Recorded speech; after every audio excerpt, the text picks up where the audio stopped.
Thank you very much, Tom. I think you set the stage also for my presentation quite well. And thank you very much, Sabine, for inviting me. I'm very humble and being among so prominent scholars and listening to a fascinating story about Iran's heritage and Iran's culture.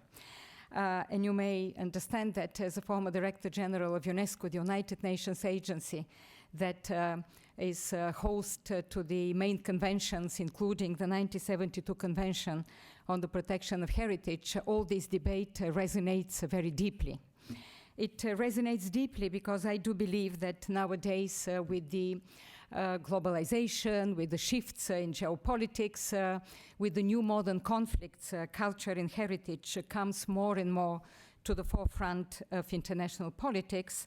But I would say also the necessity of understanding why heritage matters and how we should approach and protect it is becoming vital for all of us as humanity.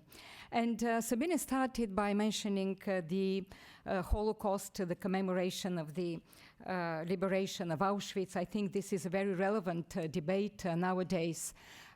Because actually UNESCO was created in 1945 in order to respond to these atrocities and consequent conventions like the 1954 Convention on the Protection of Culture in Times of War, and further on the legal basis was exactly such understanding of why culture matters and how to build peace differently, how to build peace in the minds of men by cooperation, international cooperation in the area of education, science, but including also in culture. And I still remember, I would say, the very famous and important words by a great German poet and humanist Heinrich Heine, who said that whenever they burn books, they end up burning human beings. I think this is also something that is important nowadays to remember. And also because one of the most emblematic, I would say, sites which are on the World Heritage List nowadays, like the old town of Warsaw, which was totally destroyed during the Second World War, is one of those three only sites on the World Heritage List. It was reconstructed, and then it was inscribed on the World Heritage List, albeit not authentic, in order to send a very strong message, a message to rebuild, that heritage can rebuild, that heritage can heal, and it was also a response to the inhuman atrocities of the Nazis during the Second World War. So, I didn't prepare any slides because I was sure that scholars will show here some of the emblematic World Heritage sites, Iranians. Nowadays, the World Heritage List encompasses 1,121 sites, among them 24 Iranian sites, 2 natural and 22, and some of them, we saw them here. It's Isfahan, it's the Armenian churches, it's Shiraz and some others. And I think they're really an expression of what underlines the World Heritage Convention, outstanding universal value.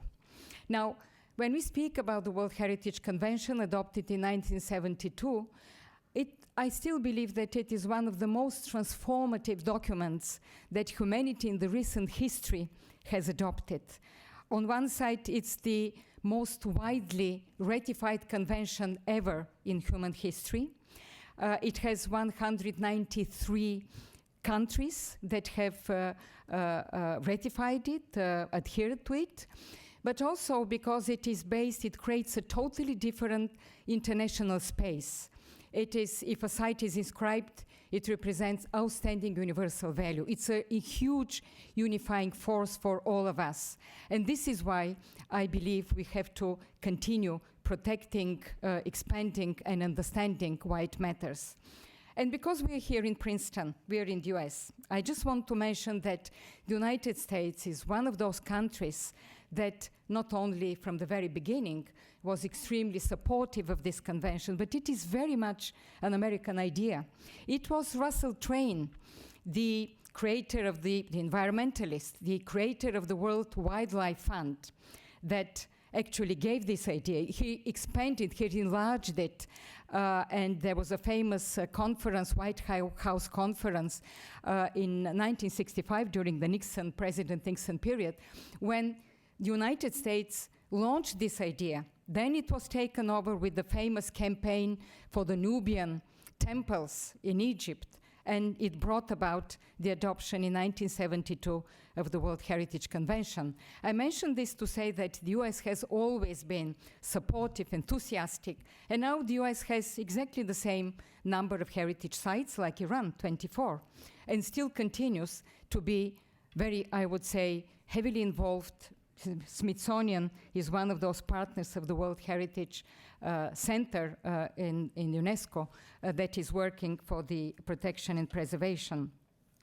Now, of course, we all know that the destruction of heritage, the recent that we have seen, Tom mentioned during the Balkan Wars, Mostar in Bosnia and Herzegovina. Then we have seen the Bamiyan Buddhas, then Mali, when the extremists came and destroyed the mausoleums, the very important mausoleums, and Ahmed Baba Library, the burning of the manuscripts. Then Daesh came and destroyed and started attacking Palmyra, Ashur, Hatra, and all these places, once again emblematic in Iraq and Syria. And this is where I believe we kind of woke up to the importance of heritage and started linking it very closely with peace and security. And I would say that during this time, very important decisions were taken.